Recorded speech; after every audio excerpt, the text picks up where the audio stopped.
करो नमस्कार। मैं जेपी शर्मा। जैसा दोस्तों आपको विदित है कि अग्निवीर भर्ती की जो तैयारी कर रहे हैं आर्मी में, उनके लिए ये वीडियो दूसरा है। अगर आपने फर्स्ट पार्ट नहीं देखा है तो पहले वीडियो फर्स्ट पार्ट देख लें, भाग फर्स्ट देख लें, उसके बाद सेकंड देख लें। दोस्तों, भाग फर्स्ट में मैंने आपको 3 प्रश्न दिए थे। उन 3 प्रश्नों के आंसर आपने कमेंट बॉक्स में दिए होंगे और कमेंट बॉक्स में देखो कौन-कौन के आंसर सही निकल रहे हैं। पहले उन 3 प्रश्नों को अपन देखते हैं, फिर अपन आगे बढ़ेंगे। आप अगर इस चैनल पे नए हो तो चैनल को सब्सक्राइब कर दें, शेयर कर दें और डिस्क्रिप्शन में हमारे टेलीग्राम ग्रुप की लिंक है, उसको ज्वाइन कर लें और प्रतिदिन 8:30 बजे अग्निवीर भर्ती के क्यूज चलते हैं, उनको प्रतिदिन ज्वाइन करें। चलो दोस्तों, शुरुआत करते हैं। 21वां प्रश्न मैंने आपको दिया था, मत देने का अधिकार है। मत देने का अधिकार होता है। तो मत देने का अधिकार अपन जानते हैं आर्टिकल 326 के अनुसार है, वयस्क मताधिकार के आधार पर चुनाव होता है। वयस्क मतलब 18 वर्ष से ज्यादा उम्र और मतदाता सूची में क्या होता है, नाम। तो इसका सही आंसर हो जाएगा दोस्तों ए, संवैधानिक अधिकार है। मत देने का अधिकार एक क्या है, संवैधानिक अधिकार है। संविधान में इसका उल्लेख किया गया है। अगला क्वेश्चन, संपत्ति के अधिकार को किस संविधान संशोधन द्वारा मूल अधिकार से हटा दिया गया। तो संवैधानिक संपत्ति का अधिकार को जो हटाया गया था वो 44वां संविधान संशोधन, और 44वां संविधान संशोधन 1978 में हुआ था और इसके तहत 31वां जो अनुच्छेद है उससे हटा करके अनुच्छेद 300 के में संपत्ति के अधिकार को एक विविध अधिकार यानी कानूनी अधिकार के रूप में जोड़ दिया गया। तो आंसर हो जाएगा सी। अगला प्रश्न देखिए, संविधान की 11वीं अनुसूची में किन बातों का उल्लेख है।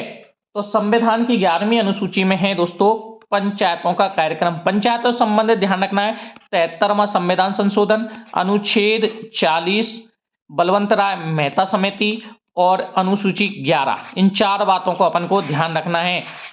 73वां संविधान संशोधन, अनुच्छेद 40, बलवंत राय मेहता समिति और अनुसूची 11। तो इसका सही आंसर हो जाएगा बी। वर्तमान में अनुसूचियों की संख्या कितनी है दोस्तों, 12 है। अगला क्वेश्चन देखो, किस अनुच्छेद द्वारा 6 से 14 वर्ष तक के बच्चों के लिए शिक्षा का अधिकार मूल अधिकार माना गया है। शिक्षा का अधिकार मूल अधिकार माना गया है। तो अनुच्छेद है 21A, इसका सही आंसर हो जाएगा।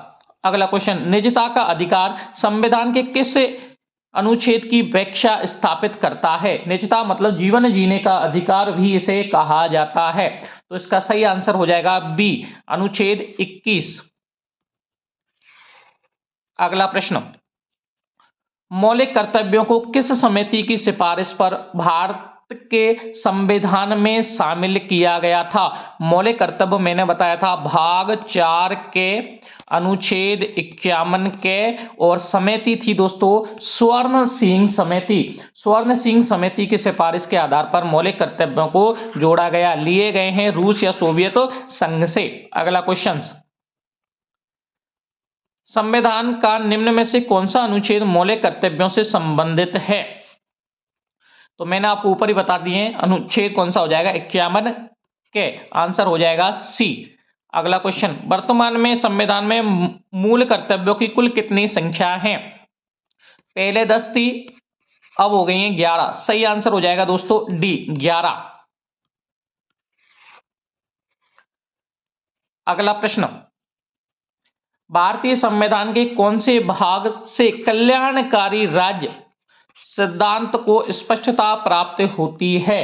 तो कल्याणकारी राज्य के सिद्धांत को स्पष्टता जो प्राप्त होती है वो होती है नीति निर्देशक तत्व। नीति निर्देशक तत्व के बारे में देख लेते हैं। भाग 4 में इनका उल्लेख है, लिए गए हैं आयरलैंड से।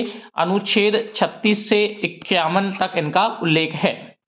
अगला क्वेश्चन, इनमें से कौन से राज्य के नीति निर्देशक सिद्धांतों को सम्मिलित नहीं है। इनमें से कौन राज्य के नीति निर्देशक सिद्धांतों में से सम्मिलित नहीं है। तो ध्यान रखना है, इसका जो सही आंसर हो जाएगा, देखो समान नागरिक संहिता है, काम का अधिकार भी है नीति निर्देशक सिद्धांत, समान कार्य समान वेतन का भी उल्लेख किया गया, लेकिन सूचना का अधिकार नहीं है। तो इसका जो सही आंसर हो जाएगा दोस्तों वो हो जाएगा डी।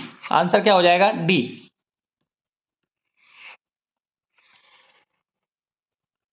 अगला प्रश्न देखिए,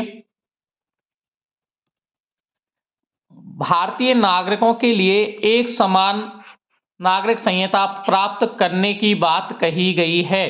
तो एक समान नागरिक संहिता प्राप्त करने की जो बात की गई है वो की गई है बी, अनुच्छेद 44। अगला प्रश्न,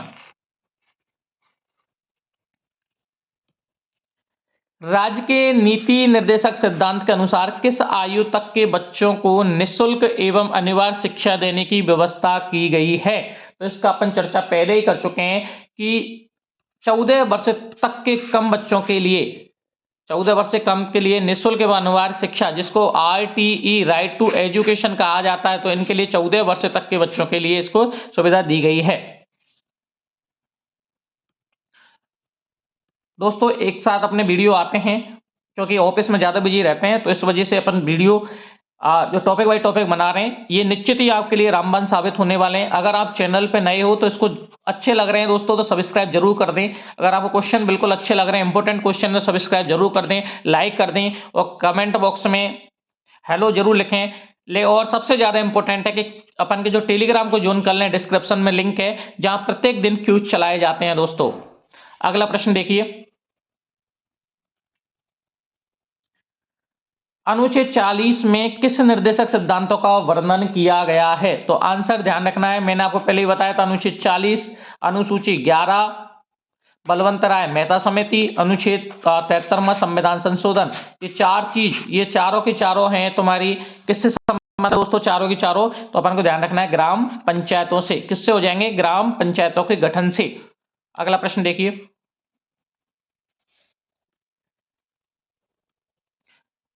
भारतीय सेनाओं का सर्वोच्च सेनापति, भारतीय सेनाओं का सर्वोच्च सेनापति होता है, तो भारतीय सेनाओं का सर्वोच्च सेनापति कौन होता है दोस्तों? राष्ट्रपति। आंसर हो जाएगा ए। अगला प्रश्न देखिए, भारत के प्रथम राष्ट्रपति कौन थे? अपन जानते हैं प्रथम कौन है, राजेंद्र प्रसाद। वर्तमान कौन है? द्रौपदी मुर्मू। लेकिन द्रौपदी मुर्मू की पिछली बार क्वेश्चन भी आया है कि ये राष्ट्रपति बनने से पहले झारखंड की राज्यपाल थी। कहां की राज्यपाल थी ये? झारखंड की। तो आंसर हो जाएगा दोस्तों इसका राजेंद्र प्रसाद, आंसर बी। अगला क्वेश्चन, निर्विरोध चुने जाने वाले एकमात्र राष्ट्रपति हैं, तो निर्विरोध चुने जाने वाले एकमात्र राष्ट्रपति कौन थे? नीलम संजीव रेड्डी। आंसर हो जाएगा सी। अगला प्रश्न दोस्तों, अगर क्वेश्चन अच्छे लग रहे हैं तो इसको सब्सक्राइब जरूर कर देना और लाइक करना। अगला क्वेश्चन, राष्ट्रपति पर महाभियोग का आरोप संसद के किस सदन में लाया जा सकता है?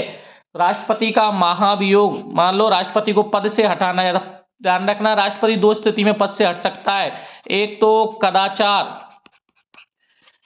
है ना, एक अक्षमता। कदाचार मतलब संविधान का उल्लंघन, संविधान का उल्लंघन, तो संविधान का उल्लंघन हो या एक क्षमता के आधार पर, तो अपन किसी भी सदन में महाभियोग लाया जा सकता है, तो आंसर हो जाएगा सी। अगला प्रश्न, कोई व्यक्ति राष्ट्रपति पद के लिए अधिकतम कितनी बार निर्वाचित हो सकता है? तो ध्यान रखना है न्यूनतम आयु होती है 35 बार, अधिकतम आयु का कहीं उल्लेख नहीं है, और राष्ट्रपति निर्वाचन के लिए कितनी भी बार कोई सीमा नहीं है, राष्ट्रपति बन सकता है। आंसर हो जाएगा डी। अगला प्रश्न, राष्ट्रपति को पद एवं गोपनीयता की शपथ कौन दिलाता है? तो राष्ट्रपति को पद एवं गोपनीयता की शपथ अपन जानते हैं सर्वोच्च न्यायालय का मुख्य न्यायाधीश, सुप्रीम कोर्ट का मुख्य न्यायाधीश, उच्चतम न्यायालय का मुख्य न्यायाधीश दिलाता है, जबकि राष्ट्रपति अपना त्याग पत्र किसको देता है? उपराष्ट्रपति को देता है। तो आंसर हो जाएगा बी। अगला प्रश्न, राष्ट्रपति द्वारा राज्यसभा में कितने सदस्यों को मनोनीत किया जाता है? तो राज्यसभा का उल्लेख अनुच्छेद 80 में है, और अनुच्छेद 80(3) के अनुसार राष्ट्रपति राज्यसभा में 12 सदस्यों को मनोनीत करता है। ये सदस्य कला, विज्ञान, समाज सेवा से होते हैं, तो आंसर हो जाएगा सी। ठीक है दोस्तों, ये अपन का वीडियो सेकंड था। आपने वीडियो फर्स्ट नहीं देखा तो वीडियो फर्स्ट देख लेना। वही मैं आपको 3 क्वेश्चन दे रहा हूं जो कमेंट बॉक्स में आपको आंसर देने हैं। क्वेश्चन नंबर पहला, 41वें क्वेश्चन नंबर का आंसर आपको कमेंट बॉक्स में देना है, 41वें क्वेश्चन का। 41वें क्वेश्चन का आपको कमेंट बॉक्स में वही आंसर देना है। क्वेश्चन पढ़िए पहले। उपराष्ट्रपति के निर्वाचन मंडल में कौन शामिल होता है? उपराष्ट्रपति के निर्वाचन मंडल में कौन शामिल होता है, इसका अपन को कमेंट बॉक्स में आंसर देना है।